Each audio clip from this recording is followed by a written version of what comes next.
Jérôme Lando Casanova, 29 ans, de Corse. Cyril Bougnol, 27 ans, de Tarbes. Les deux constituent, avec Édouard Espagnol, le groupe de joueurs français débutants sur le circuit européen en 2015. L'un et l'autre sont à Anaïta cette semaine. Pour Jérôme Lando Casanova, c'est la 3e fois. Pour Cyril Bougnol, la première. Choc.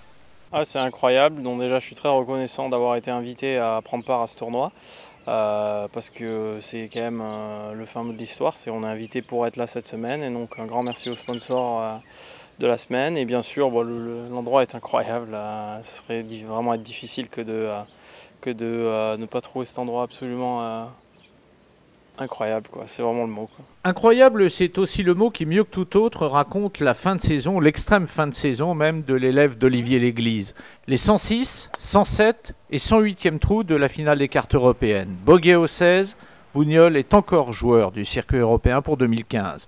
Double bogey au 17, il bascule dans le camp des éliminés, avant qu'un birdie au 18 lui redonne, cette fois-ci de manière définitive, un statut même précaire de joueur du tour.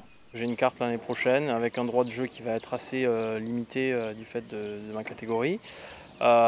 C'est bien, mais il faut rester les pieds sur terre. C'est pas une fin en soi. Il va falloir bien jouer l'année prochaine.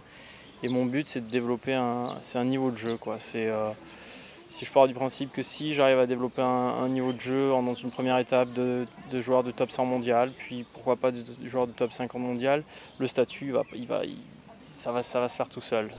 Pour Lando Casanova, cette accession à la première division a été validée un peu plus tôt, le 8 novembre, à l'issue d'une 2e place derrière Benjamin Hébert, à la grande finale du Challenge Tour à Dubaï, 2e place qui le propulsait à la 13e position du ranking final et lui offrait donc une belle catégorie de jeu pour 2015. C'est beaucoup mieux que de démarrer avec une catégorie qui vient des cartes. On a quand même plus de tournois, on joue quasiment tous les gros tournois de l'année, donc ça permet un peu de vraiment s'évaluer et j'ai envie de dire de prendre le temps et de ne pas avoir trop de pression au début d'année, où on sait que les joueurs qui viennent des cartes ont beaucoup de pression sur les premiers tournois, il faut qu'ils marquent des points vite. Une chose est certaine en tout cas, et l'un et l'autre le confirment, le fait d'accéder au grand circuit a un peu changé le regard qu'il porte sur cet Afrasia Masters. Je pense que cette année, je ne le regarde pas pareil que les autres années. Les autres années, c'était un petit peu le bonus de fin de saison. Donc ouais, c'était un petit peu les vacances, c'était un petit peu histoire de retrouver tout le monde après la saison et d'être un peu détendu dans un endroit paradisiaque. Et non, cette année, oui, je le vois comme un tournoi de préparation parce que je pars dimanche dans la foulée pour mon premier tournoi sur le tour en Afrique du Sud. Donc cette semaine, c'était un peu les deux. Avec Olivier, on en a discuté, il voulait que je décompresse aujourd'hui et demain parce que ça a été un peu fou pour moi là, ces derniers mois. Puis pour moi, c'est vrai que c'était mieux parce que c'est quand même très proche de l'Afrique du Sud déjà. Donc moins de fatigue dans les voyages.